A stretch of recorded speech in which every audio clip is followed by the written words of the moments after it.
So let's take a detailed look at this point between Rafael Nadal and Carlos Alcaraz.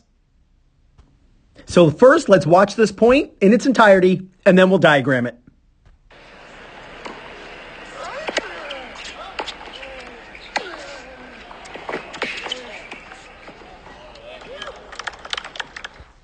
Man, they make it look so easy. So I don't want to get too much into technique. This is going to be more about footwork and court positioning and strategy. The first thing I want to show you, it's actually a video I made probably about a week ago, but I want you to look at Nadal's movement here. Watch after he's done serving. See him hop back? So he hops forward on the serve, and now he's quite far inside no man's land. If you look where especially his left foot is, and look how he naturally just hops back. When you serve, you should be going forward into the serve because your toss pulls you forward into the serve. But then when you're done, you want to get used to hopping back. That just makes sure that if your opponent hits nice and deep, you don't get caught on a deep return and now the ball is at your feet. Now let's check out the Alcaraz. This is a practice point, by the way. This is not an actual point. This is a practice point. But I want you to watch the Alcaraz return. Notice his split step. It's a small little detail. Sometimes when you're returning serve against a really good server, you have to do a little bit of a guess with your split step. So you'll notice he makes this hop, but he actually hops to his left, which is a little bit of an educated guess. Maybe it's based on the toss placement. You know, the toss is quite far to the left. And when the toss is this far to the left, he might be saying, oh, this is usually when Nadal hits out wide. I don't know what it is, but he definitely guessed correctly. So sometimes you'll see this with the pros. I can remember Agassi against Sampras would sometimes guess out wide, and then the serve went down the tee and he was wrong. It's okay to be wrong. Sometimes the only way to get to this ball, kind of like in soccer, or proper football, when the keeper has to guess on a penalty kick, they'll actually leave before the ball is ever hit. So sometimes the pros do that as well. Now, when Alcaraz returns this serve, he actually does something which I don't recommend my students do. And I would actually tell Alcaraz, hey, this actually hurt you in this point. But what I like to do is tell players to return back down the middle as a way to center the ball, especially on a first serve. We can see, I'm not sure if this was a first serve, but look how far back Alcaraz is. He's so far behind the baseline. So I would just tell him to center the ball, that he's not going to be able to really do much by hitting out wide to either side. He's just going to really give Nadal an easy ball to do whatever he wants. But look at Alcaraz hit cross court. First off, the ball is really short, and he pulls Nadal out wide. Now, when Nadal has a forehand out wide, he can spin this ball sharp cross court and pull Alcaraz back off the court to Alcaraz's left, which is this direction. Or he can just crush the ball down the line. So by hitting his return cross court, what he actually did is make it so that he cannot recover back to the center as quickly because he has to be afraid of this sharp angle. If he had returned down the middle, what he could have done is just really gone more to the middle with more certainty and more confidence because he's not afraid of a ball going behind him at such a sharp angle. But angle begets angle. So when the ball is over here, he's now afraid of a ball going behind him, which means what? When Nadal has all of this open court to hit into, he can crush the ball down the line and get Carlos in trouble. Now, let's look at Nadal's footwork. So Nadal is using what is called a mogul stance. So a mogul stance is an open stance where you hop. So watch this. That is an open stance. So the definition of an open stance is your left foot is on the left and your right foot is on the right. It doesn't matter if you're left-handed, right-handed, forehand, or backhand. Doesn't matter. The open stance is always the same. Your left foot on the left and your right foot on the right. Now, since Nadal's movement is going left, he can't just stop on a dime, right? His movement is going to continue moving to the left. So that little mogul, where it's kind of like he's a skier and he's moguling left and right? That's why it's called a mogul stance. That keeps his feet under him. But what it also does is allow him to use fewer steps. If he were to cross over after contact, if he were to cross over with his right foot, he'd have to step with his right foot, then his left foot, which would require 2 steps after he hits the ball.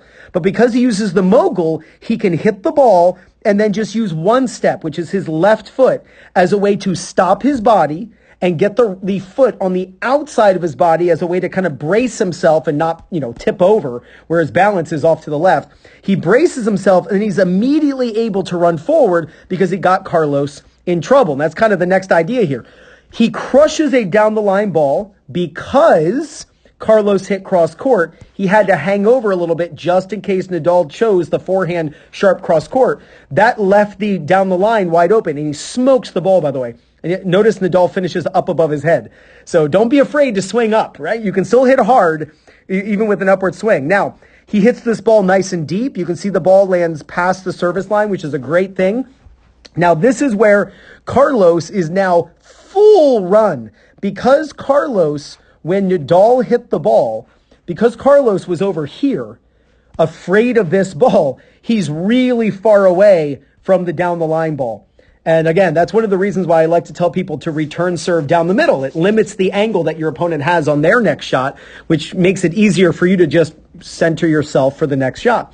So the ball goes down the line. Carlos is on a full sprint, stretched out for that ball. Now, notice Nadal, the moment he hits this ball, Nadal starts moving forward instantly.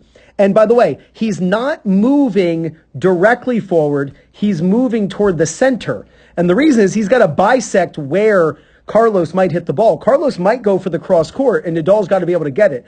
Or Carlos goes down the line, and Nadal's got to be able to get it. So Nadal's trying to go more to the center, and you can see that. He's not running straight to the ball. He's running more to the center of the court, so he can go anywhere based on Carlos's shot. Now, when your opponent comes to the net, there are two, and you're in trouble, there are two basic shots you want to hit. You either want to hit low to them, or you want to hit really high in the air. And that's going to buy you time, right? It's going to buy you time to get back into the court. Well, Carlos is running really hard, which means it's going to take him time. You can actually see Carlos's feet. Watch him slide. This is the craziest thing. That is not easy to do. No, I will not be making a video on how to slide because you first have to be able to do it like that in order to be able to teach it. And I have no idea. So no, that video is not coming. Go to other channels to learn how to slide like that. So what Carlos does though is he hits kind of a shot that's hard that actually doesn't give him time to get into the court. What I would rather him do in this situation is just lob it super high. That'll buy him time to get in. But what he does, and this is actually an American football term, it's called out-kicking your coverage.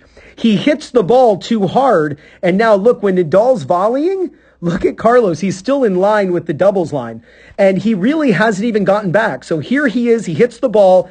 His momentum is still carrying over, and he has not even stepped. He's not even begun moving by the time Nadal gets the ball. Now, Nadal is below net level, which is great. And it's great for Carlos. The problem is Carlos is way off the court. And not just that, he's super far behind the baseline. That's where you see Nadal go for the drop volley that lands twice in the service box. So watch this. There's one and there's two. You can see the second bounce is inside the service box. Service box. So how did he do that? Well, first, he set his racket slightly above the ball. So let's check this out. When Nadal sets his racket is slightly above where the contact is going to be. That forces him to have to go down as he's hitting the ball. What does that mean? He's going to put a little bit of backspin on the ball, so when the ball hits the ground, it's going to die, right? It's going to stop. But the next thing he does is he loosens up and he's very relaxed, and the ball kind of pushes his racket out of the way. In fact, his racket hits the ground after contact. He's so loose and relaxed. Again, he's trying to take the speed off the ball. Let's say the ball is coming in at 70 miles an hour or 60 miles an hour. He's trying to hit this ball over the net at 15 miles an hour. So what does he have to do? He has to absorb that energy. So a loose hand, loose racket. He's putting a little backspin on the ball. Anytime you add spin, you're also going to slow down the ball as well. And the last thing I want to show you with this is notice how he moves through the volley. So look at his feet. He does not stop. And really the key to moving through a volley is that the last foot that hits the ground is the foot that's on the side where you're contacting. This is very specific. Watch Nadal take these little cha-chas. See those little steps right there? Those little steps right there, choo-choo, choo-choo. He does that on purpose so that the last step he takes is with his left foot, which is the side he's hitting on. He's hitting on his left side. And he does that so that when he's hitting the ball, his left arm and his right foot are going forward at the same time, which is what? How you run. So if you want to move through a volley, move through a forehand, move through a backhand, have the last foot that steps and hits the ground be the foot that's on the side where you're making contact. That allows him to seamlessly move through the ball, and then he's going to be volleying with his momentum, not with his arms swinging. And the last thing I want you to notice, and you can actually tell from this video how it goes to the next point. There's the pick the wedgie from Nadal. But here's this last thing, and I've told so many of my recent Zoom lesson students about this. Watch what Nadal does with his racket. It's a little hard to see because it goes to the next frame, but look how he puts the racket in his right hand. And right here, you can see it. Racket is in his right hand and his left hand is off the racket. Make sure that after the point is done, that you put the racket in your other hand and you take your hitting hand off to rest it, to get the sweat off.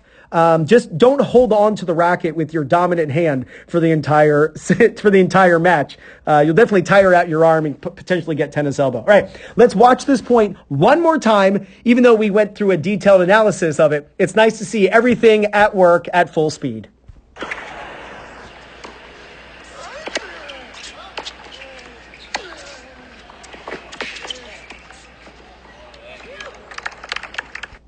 So you should go out and film yourself just like this and then go through your point and look at your footwork strategy and your core positioning. And when you do, there's no doubt you're going to gain confidence, win more matches, and play much better tennis. This is Ryan Reedy from 2minutetennis.net.